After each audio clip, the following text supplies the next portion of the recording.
Spring has finally arrived in the Southern Hemisphere, and with it the long-awaited opportunity for me to put together an island tour video for my island home of Illirea.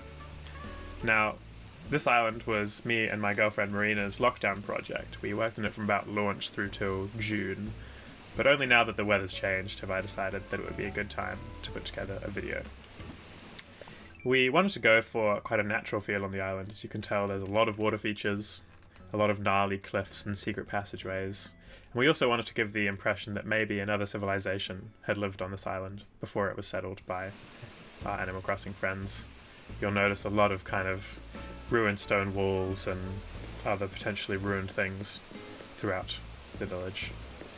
This video is going to be a little bit different to my usual content. It's going to be a little bit rambly, so bear with me and hopefully you can pick up some design inspiration for your own islands.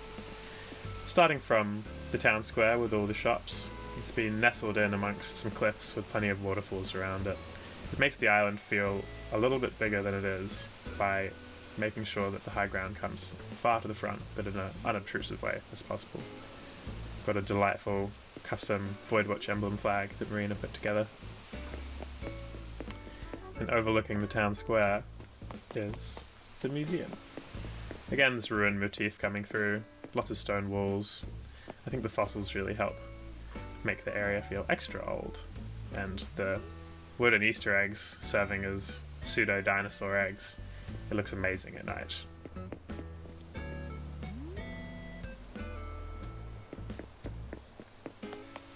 Following down along the river, you can just see the flags of the campsite. It really looks like a boat in the river. It's very nice. Coming along here, you come to the first residential area of the island. This is where Jeremiah, Chef, and Cherry live. There's a cute wee flower shop where I can distribute some rarer flowers to people who might not have read them yet. Here's that campsite and a little frontal beach.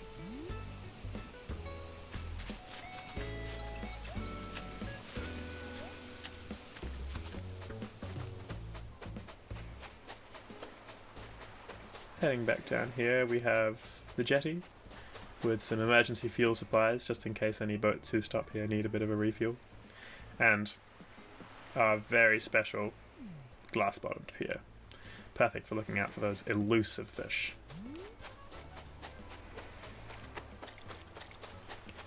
Above the residential area we have a little campground and an open space for people to play in.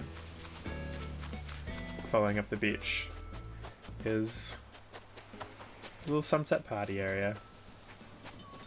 Perfect place to chill out, have a jam, listen to some live music. These orange lilies look like really nice beach flowers.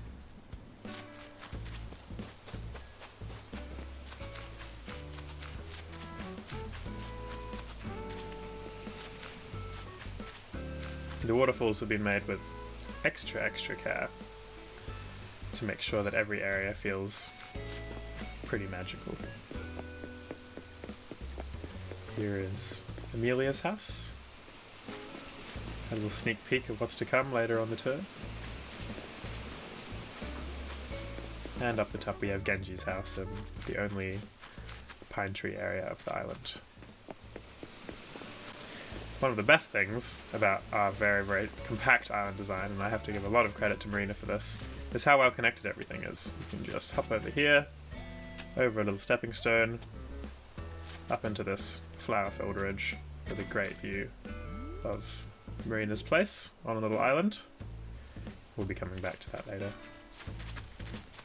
And you just pop out behind the museum.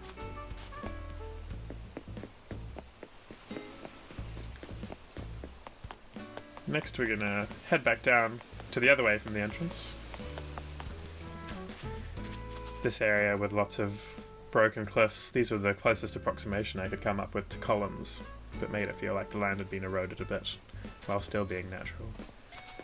There's a path next to the river, just away from the shop. And this kind of autumnal garden. Lots of orange flowers for this area. Here's the next residential area, with Lily, the lighthouse keeper. Plenty of red and white to go around. A kind of chill, vibey beach for a campfire and a barbecue. Kit Kat and Agent S. neighbours with matching houses and probably matching hobbies. Love their little helmets. Up here on the jutting out part of the island we have a small fishing area, plenty of palm trees, and my home, which has its own little beach and palm tree in the middle of the island and is flanked by pretty spectacular waterfalls. There's Lily up there having a think. It's kind of an island but on 2 levels, which is quite interesting. Take a quick spin around my house, shall we? I've gone for some pretty alternative rooms. My main room is a ruined dig site with cocoa trees fanning in the wind, a cricket for ambience, other fun things like this boardwalk floor that looks like it's been put together above the ruins. Some gold bars that have been dug out from that great big looming empty doorway, and KK Conduit, that's my jam. Love this song. Here we have a sort of sitting room area inspired by one of my favourite cafes back home. Wanted to have a lot of greenery. That cafe wall is really nice.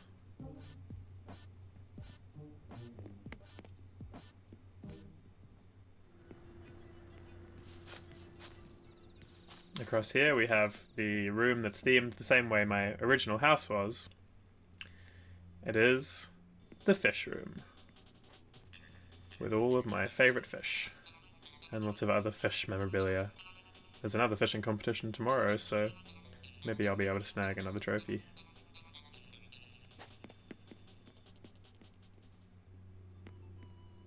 But that's not the only fish room in the house, as maybe you can guess by the plaque on the wall here. I have a shrine to probably my favourite animal, the whale shark. I just wish he came in a slightly less ugly tank. Alas, I hope he is happy back there. Upstairs we have probably the most normal room of the house. Little bedroom and kitchen. My recently completed bonsai collection. A birthday cupcake from some friends. And a tidy little compact kitchen.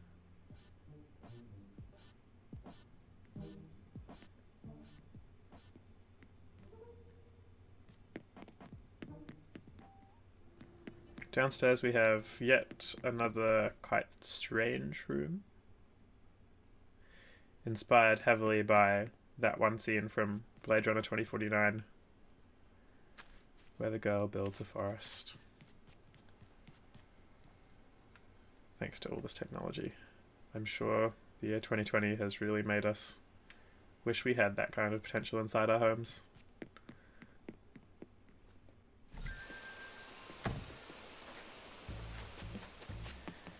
Back on the island, we'll take my normal walk into town, just along this river.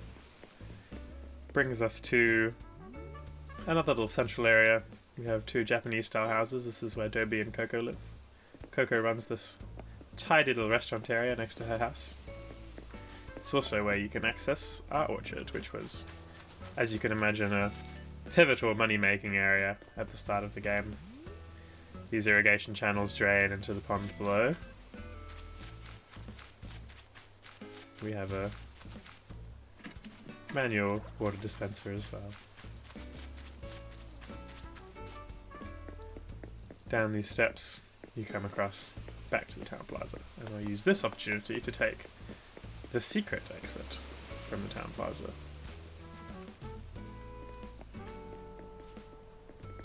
And from here you end up on Marina's island with her carefully planted array of flowers.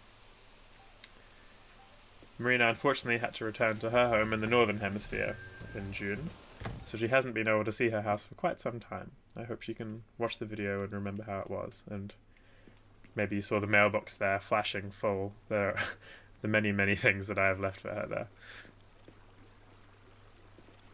Her main room is this lovely Japanese bathing area. Plenty of plants, plenty of calming water noises.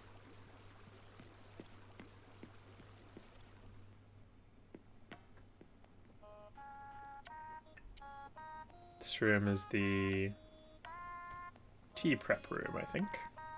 I definitely can feel the grandparent vibes emanating from it. But it's very cozy. Quite evocative.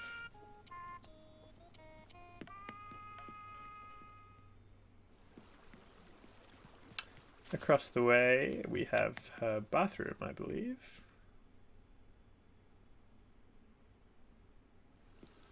I love this room, pushing the floor pattern to the absolute limit by using that cloud flooring to make the room extra steamy and comfortable for your one of many baths.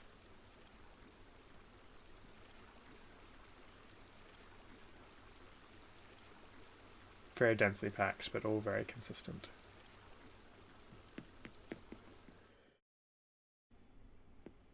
Up here we have her bedroom.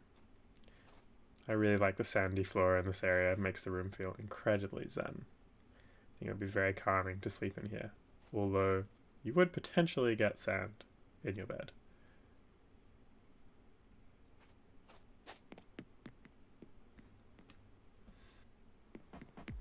And her upstairs area. Definitely can see some similarities to mine, but hers has a very nice, comfy projector couch setup. And a few different plants to mine. And this very tidy, compact kitchen.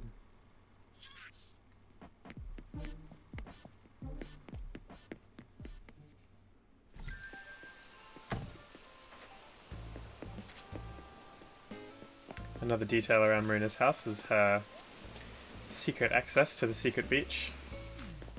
We were both very pleased how well this lined up, particularly when we found out that Red would be coming to the secret beach. It's nice for it to be neatly accessible to one home.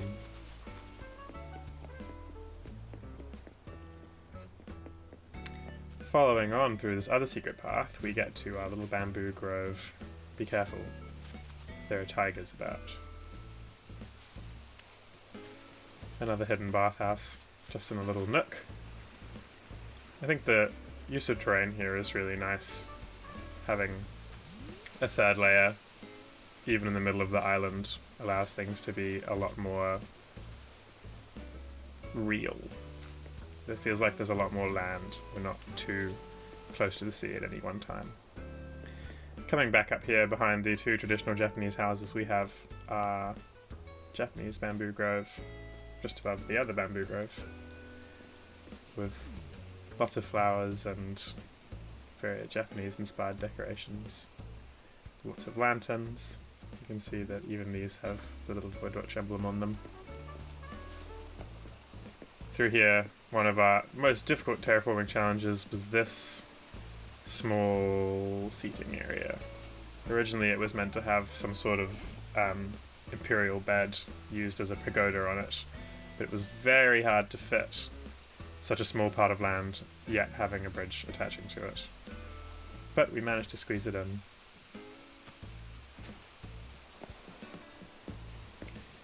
Behind the garden you come to where the ruins of the island are. As you can see up there on that third layer. And plenty of flowers as well.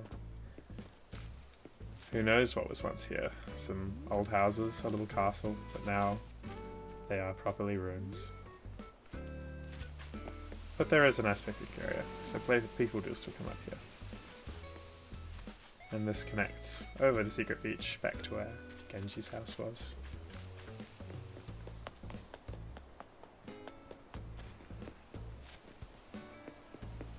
But ruins do not stay ruins for long. Technology must continue, and so we have our island's sustainably powered wind farm area. And across here, saving the best till last, our all-flower project with Stonehenge in the middle.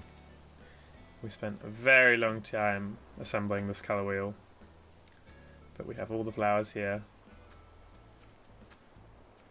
And this area looks beautiful at any season. There are no bushes blooming right now, but they correspond to the colours as well.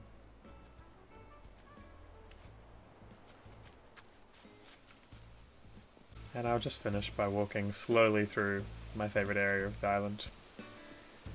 That's all we have to show you, but I'm very proud of what we've achieved, and hopefully you got some design inspiration from it as well. Thanks for watching.